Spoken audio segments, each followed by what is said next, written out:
Welcome to the Rugby Obsession Deep Dive. Today we're taking a deep plunge into some really fascinating predictions and insights about the world of rugby. Specifically, we're focusing on the Australian Wallabies as they gear up for, well, a monumental challenge in the upcoming Rugby Championship. We've got some great stuff here to explore, packed with opinions from a true Wallabies legend. And our mission today is really to unpack what his, let's say, bold claims truly mean for the team's path forward.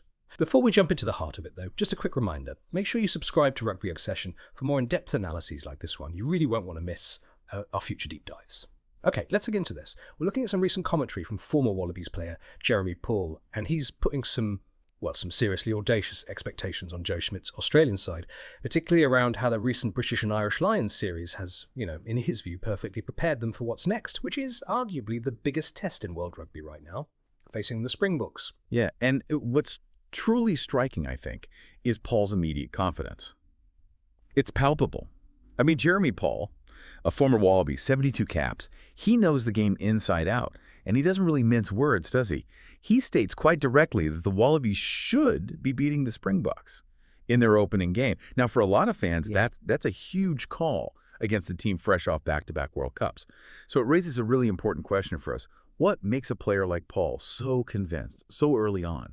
Convinced that this Wallabies side is ready to not just compete, but actually win against the world champs? That's the million-dollar question, isn't it? And it seems to stem directly from that recent Lions series. The Wallabies, they lost the series 2-1 ultimately, but they managed to grab that significant win, almost a watershed win, the third test in Sydney. Paul clearly sees that as more than just a victory. It feels like he thinks it shifted something fundamental for them. Indeed. And he points right to that improvement, the momentum it generated.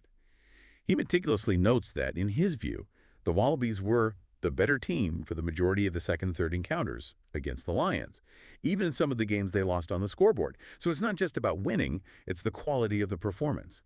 He uses that phrase battle-hardened to describe them now, suggesting that facing that world-class Lions group didn't just test them physically, but it forged a new kind of mental toughness. For Paul, that Lions series gave them better preparation for the Springboks challenge than anything else could have. It's about facing that top-tier opposition, learning those hard lessons, building real grit. Right, and here's where it starts to really click into place. Paul gets specific. He highlights the momentum from that Sydney win, sure, but he talks about what that looks like on the field. He talks about seeing a new level of play, specifically calling out their line speed and those dominant tackles. And when he says line speed, he means that lightning quick defensive press, just suffocating the attack, shutting down options before they even happen. And dominant tackles, well, that's not just stopping the guy, it's driving him backwards, gaining ground, making a psychological statement. It shows a team dictating things, not just reacting. And he's pretty blunt about it, isn't he? He insists they have to replicate this. Like, you've done it once, now do it again. It can't be a one-off, a flash in the pan. It's got to be consistent, elite level stuff. Exactly. And this is where his analysis kind of challenges the conventional wisdom, I think. He contrasts the Wallabies' tough preparation with what he sees as the Springboks' maybe more limited buildup. For this specific game, anyway. He believes the Boks haven't had the preparation going into this game that the Wallabies just endured, which, according to Paul, leaves the Aussies hard and fit and incredibly confident after that pressure cooker win. So for Paul, this difference in recent match sharpness leads to a very clear, almost audacious prediction for Game 1 against the Boks. It should be a win for Australia. Simple as that. He does then say the second game is up for grabs, acknowledging the Boks at home, their ability to adjust, fair enough. But insisting on that home win against the world champs in Game 1, that's a massive statement of belief. And he doesn't stop there, does he? Paul lays out a whole roadmap, his expectations for the entire Rugby Championship campaign, gives us a really clear picture of what he thinks a successful season looks like for them. It's not just about one game. No, definitely not. If you look at the whole tournament picture, he predicts a 1-1 split with the Springboks over the two matches, which is huge. I mean, getting even one win against the Brioche, especially in South Africa, that is historically a massive achievement for anyone. It implies a real belief the Wallabies can go toe-to-toe and actually land a punch on the champs. Then, facing Argentina twice, both games in Australia, he boldly states, "I would like to think 2-0. That's not just hopeful, that's an expectation, isn't it? A top nation dominating at home speaks volumes about its confidence in their ability to execute under pressure for the full 80. And then, the old foe. The All Blacks. The ultimate challenge for any Southern Hemisphere team, really. Paul thinks they can absolutely win in Perth against New Zealand, which let's be honest, given the All Blacks, would be a huge statement, massive confidence boost.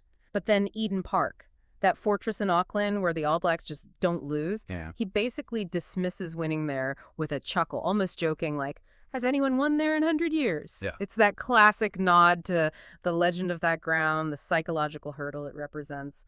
Pragmatic, you'd have to say? Yeah, pragmatic, but still ambitious overall. His target for Joe Schmidt's side across the whole championship, 4 wins from 6 matches. He frames winning 1 away in South Africa incredibly tough, and that Perth game against the All Blacks as the markers of an incredibly successful year. It just shows the high bar he's setting based on what he's seen recently. It suggests this isn't just about results for him, it's about the quality, the confidence they build. Paul isn't just predicting, he's kind of outlining a blueprint for the Wallabies to get back among the very top tier. Speaking of top-tier challenges and elevated performance, if you're enjoying this deep dive into rugby's tactics and, well, the mind games, remember to subscribe to Rugby Obsession. We're always breaking down the biggest moments and insights in the sport. Got to stay informed. So this whole discussion, it naturally leads to that classic comparison, doesn't it? The one every rugby fan debates, which is tougher for a touring side. The British and Irish Lions or the mighty Springboks? It's a question that really gets to the heart of rugby's elite competition. It really does. And it's especially interesting right now. I mean, objectively, the Springboks are #1 in the world. They've just won back-to-back World Cups, almost unheard of in the modern era. And they had that incredible 2024 season, 11 wins from 13 matches. By all the numbers, they are the dominant force. A well-oiled machine, brutal defense, powerful forwards. We know the script. So you'd think the world's top team with that record, playing at home, surely that's the ultimate test, no question. But Paul actually leans towards the Lions being tougher, which, when you first hear it, is a bit surprising, right? Given the Boks aura. It is surprising initially, but he clarifies his reasoning, and it's quite nuanced. He absolutely acknowledges how incredibly hard it is to play the Springboks in South Africa. He's very clear on that. He says if the Boks were to Australia, maybe it's different, but going to South Africa for 2-game series, that's the true test of a team's mettle. He even points out, the All Blacks lost both games there last year. And they're the All Blacks. That environment altitude, the crowds, the sheer physicality of the Boks game, it's uniquely challenging. However, his final judgment, the ultimate test, he says the Lions are tougher because it's every 12 years. He's quite emphatic. I'm not going to disrespect the Lions like that by saying South Africa's harder. He described the Lions players as world-class, mentions the quite incredible the names gathered in one squad. So it's not just the quality, it's the concentration of that elite talent from 4 nations, plus the rarity, the history, the whole massive event surrounding the Lions tour. That, for Paul, tips the scales. It's more than just a test series, it's a generational challenge. Okay, so despite acknowledging the huge, almost unparalleled challenge of winning in South Africa, clearly a massive task for any team, it's the rarity, the prestige, and that concentrated quality of the Lions tour that ultimately makes it a tougher overall experience in his eyes. So what does all this mean for you, the listener, as you settle in to watch these upcoming games? Well, Paul's analysis suggests we might be seeing a Wallabies team that has genuinely leveled up, physically and mentally. Through that Lions fire implies there's a newfound confidence and new capability that could lead to some really exciting, maybe even surprising rugby this championship. It's a compelling story, isn't it? A team finding its feet after a really tough test. Absolutely. And the idea that they've hit a new level, shown by that line speed, those dominant tackles against the Lions, and the claim they should beat the world #1 Springboks. It sets a fascinating, incredibly high bar for the Rugby Championship. It really makes you wonder, how consistently can any team replicate that peak performance? Especially under the relentless pressure of a full international season, traveling across continents. And what do you, our listener, think about Jeremy Paul's bold predictions? We'd love to hear your thoughts. Are the Wallabies truly battle-hardened enough now to challenge the world's best consistently? Or is this early confidence, well, great to see, maybe a step too far given the historical challenges they face? That's it for this deep dive into the Wallabies prospects and those fascinating insights from Jeremy Paul. We've covered quite a bit from their Lions series redemption arc to their ambitious Rugby Championship goals, and we explored that age-old question, Lions or Springboks, who's the tougher test? If you found this deep dive valuable, and we sincerely hope you did, please make sure you subscribe to Rugby Obsession wherever you get your deep dives and podcasts. Your support really helps us keep bringing you these in-depth explorations and analyses.